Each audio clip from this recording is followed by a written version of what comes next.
আসসালামু আলাইকুম। আমি ইউটিউবে একটি মিছিল দেখে আমি খুব হতাশ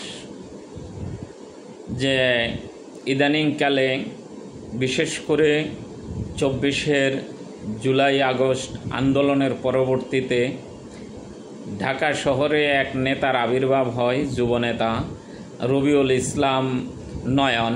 উনি বিভিন্ন মুখরোচক স্লোগান দিয়ে নিজে ফেসবুক ইউটিউব ইউজ করে ভাইরাল হওয়ার চেষ্টা করেছেন এবং ভালোই ভাইরাল হয়েছেন। তো আমি রবিউল ইসলাম নয়ন এবং বাংলাদেশ জাতীয়তাবাদী দল বিএনপির কেন্দ্রীয় নেতৃবৃন্দের দৃষ্টি আকর্ষণ করছি যে রবিউল ইসলাম নয়ন ভাই উনি আমার নেতাকে নিয়ে, যিনি জুলাই আগস্ট আন্দোলনের মহানায়ক, যিনি বাংলাদেশের তারুণ্যের আইডল, যিনি ভবিষ্যৎ প্রধানমন্ত্রী, বাংলাদেশের কাণ্ডারি, সেই মহানায়ক আমাদের সকলের শ্রদ্ধেয় নেতা জনাব তারেক রহমানকে নিয়ে উনি যেই মিছিল করেছেন, আমি উদাত্ত আহ্বান করব এই রবিউল ইসলাম নয়নকে আপনারা থামান। আমি কেন্দ্রীয় নেতৃবৃন্দের কাছে আহ্বান করব, কারণ এইটা কি মিছিল তিনি করেছেন, এটা কোনো বিবেকবান বা দলের নেতা তো দূরের কথা, কোনো কর্মীর মুখ দিয়ে এই ধরনের মিছিল আসার কথা না। জুলাই আগস্ট আন্দোলনের মহানায়ক ছিলেন আমাদের নেতা জনাব তারেক রহমান। সেইখানে কোনো সন্দেহ, বিন্দুমাত্র সন্দেহ কোনো পাগলের, আমার মনে হয় কোনো পাগলেরও নাই, সবাই জানেন। এবং বিভিন্ন দলীয় নেতৃবৃন্দ কিন্তু জুলাই আগস্টে, বিশেষ করে আগস্টের শেষ কয়েকদিন তারা প্রত্যেকেই অবদান রেখেছেন। তার মধ্যে অন্যতম ছিলেন আমাদের নেতা জনাব তারেক রহমান। তো সেইখানে উনি প্রশ্ন করেন যে তারেক রহমান জানেন নাকি জুলাই আগস্টের নায়ক তিনি? আরে পাগল, আরে বেকুব, আরে গর্দব, এটা তুমি কি বললা?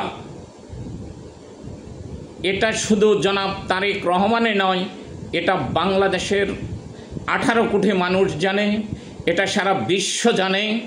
এই আন্দোলনের মহানায়ক যে জনাব তারেক রহমান, এবং এই আন্দোলনের সাথে বাংলাদেশের প্রত্যেকটা গণতান্ত্রিক দলের, প্রত্যেকটা গণতান্ত্রিক মন মানসিকতার দলগুলোর প্রধানদের যথেষ্ট অবদান আছে। তবে সেইখানে অকপটে যার বিরুদ্ধে আন্দোলন, যে ফ্যাসিস্টের বিরুদ্ধে আন্দোলন, সেই ফ্যাসিস্টদের প্রধান জনাব সাবেক প্রধানমন্ত্রী শেখ হাসিনাও ইন্ডিয়া থেকে তিনি বলে দিয়েছেন যে এই আন্দোলন ছাত্রদের আন্দোলন নয়, এই আন্দোলন লন্ডনে বসে কারো মাস্টার প্ল্যানে এই আন্দোলন হয়েছে।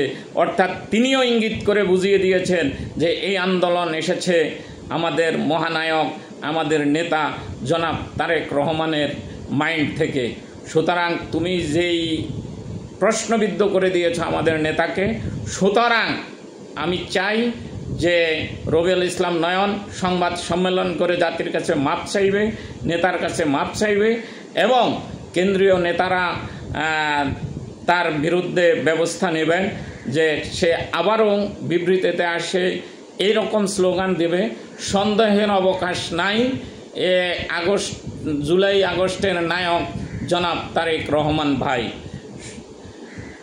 তো আমি তার এই স্লোগানের নিন্দা জানিয়ে এবং এটা দ্রুত প্রত্যাহার করে নেওয়ার আহ্বান জানিয়ে আজকের মতো শেষ করছি। আসসালামু আলাইকুম ওয়া রাহমাতুল্লাহি ওয়া বারাকাতুহু।